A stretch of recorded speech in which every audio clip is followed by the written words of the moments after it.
అందరూ ఐకమత్యంగా ఈ యొక్క రక్తానికి జాతి లేదు, మాంసానికి మతం లేదు, చర్మానికి కులం లేదు. నాకున్న జ్ఞాన సంపదలో వైశ్యుడిని, నాకున్న జ్ఞాన సంపదలో బ్రాహ్మణుణ్ణి, ఐశ్వర్యంలో వైశ్యుడిని, మంచికి మాలని మంచి చేతులు తిరిగే మాదిగని, కష్టాన్ని నమ్ముకున్న కమ్మరిని, కొమ్మరిని, కంసాన్ని, నలుచుకుని, నాయ బ్రాహ్మణుణ్ణి,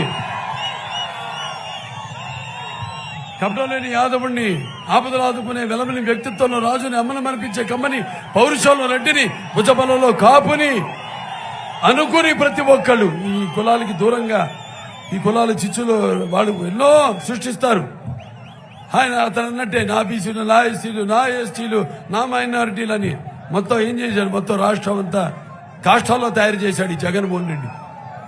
కాబట్టి మీరంతా గుర్తు పెట్టుకోండి, అందరు ఐక్యంగా కలిసి మెలిసి ఈ ఉద్యమంలో పోరాడాలి.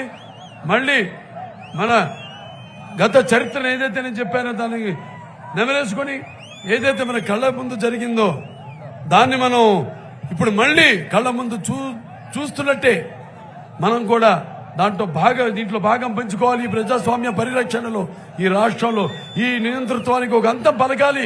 మీరు ప్రతి ఒక్కరు మీ ఓటని ఆయుధంతో తెలియజేసుకుంటూ మరి మీ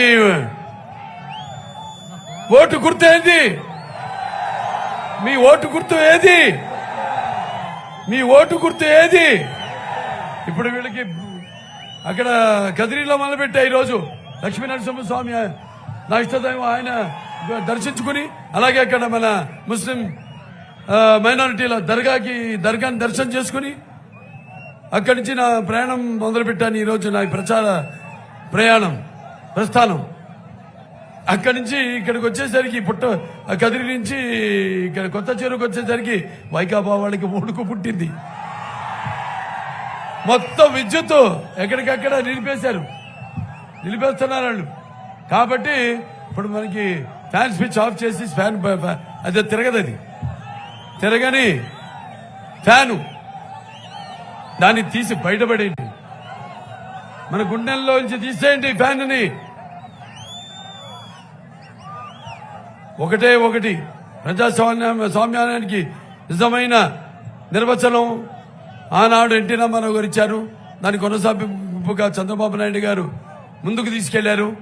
ఇవాళ అందరూ కలిసి, ఎందుకంటే ఒక్కడిని అంటున్నాడు కదా, నేను అదే అడుగుతున్నాను. ఒక్కడైతే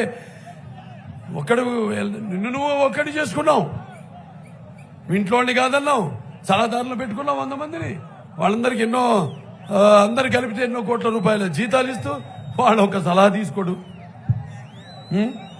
చతుష్టయం ఉంటారు నలుగురు, వాళ్ళ సలహాలు అవి కూడా తిరిగి తీసుకుంటాడు లేదు. వాళ్ళు మాత్రం ఏదో అతను తృప్తిపరచడానికి ఏదో బాగుతుంటారు టీవీల ముందుకు వచ్చి ఉన్నారు కొంతమంది. కాబట్టి ఇవన్నీ మీరు వాళ్ళ మాటల భ్రమలో పడకుండా మీరంతా భవిష్యత్తు గురించి ఆలోచిస్తూ